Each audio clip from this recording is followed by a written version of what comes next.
kasih Datuk. Tuan-tuan nampak pada kita bahawa menagih dadah ni dah disebut di awal tadi Datuk, sebab rosak spiritnya. Maka Datuk dah beri nilai kerohanian supaya menjadi pegangan yang kuat. Itu antara satu usaha. Mungkin Ustazah nak tambah lagi. Silakan Ustazah. Berbagai-bagai usaha telah dijalankan oleh kerajaan melalui pelbagai-bagai agensi. Dan kita di JAKIM pun kita sedar usaha sedar telah kita lakukan dengan jabatan-jabatan agama Islam negeri-negeri, dengan menjadikan masjid sebagai pusat persinggahan sementara kepada bekas-bekas penagih dadah. Dan berbagai-bagai NGO telah mengambil langkah dan usaha untuk membantu kerajaan menangani gejala dadah ini. Tetapi pada saya yang lebih penting, semua kita mesti bertanggungjawab. Setiap individu dalam negara ini, setiap umat Islam mesti merasa terpanggil dan berjihad untuk memerangi gejala ataupun najis dadah ini. Apa yang saya nampak seperti mana yang saya kata di awal-awal tadi ialah kita mesti ada kesedaran dan kesungguhan untuk membangunkan komponen spiritual dan juga fizikal ini supaya ianya dapat memenuhi fungsi dan peranan seperti yang dikehendaki oleh agama kita, oleh Allah Subhanahu Wa Taala. Dari aspek fizikal, bahaya dadah seperti mana disebutkan oleh Datuk tadi, merosakkan jantung, merosakkan mata, deria telinga dan sebagainya. Jadi dengan itu, kita mesti ada satu kesungguhan untuk meletakkan bahawa kesihatan itu sebagai satu aspek utama yang diberi perhatian.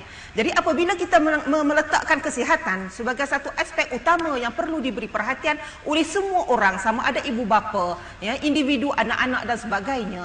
Jadi dengan itu, dengan kesedaran dan kefahaman itu, sudah pasti kita akan menjauhkan apa saja perkara-perkara yang berbahaya dan apa saja yang perkara-perkara yang boleh merosakkan kesihatan kita.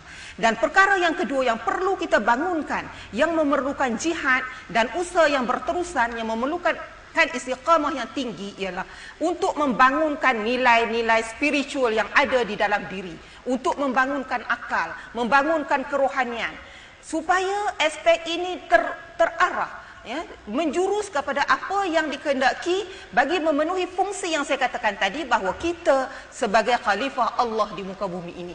Dalam konteks ini tuan-tuan dan puan-puan, untuk mudahnya saja, ya, pada malam ini setiap ajaran Islam, setiap apa yang dianjurkan oleh Islam adalah satu yang praktikal yang boleh kita laksanakan. Untuk membangunkan spiritual ini, Islam menekankan tentang aspek solat ini. Allah telah menjanjikan, inna salata tanha 'anil fahsya'i wal munkar. Sesungguhnya solat itu akan mencegah daripada perkara yang keji dan mungkar.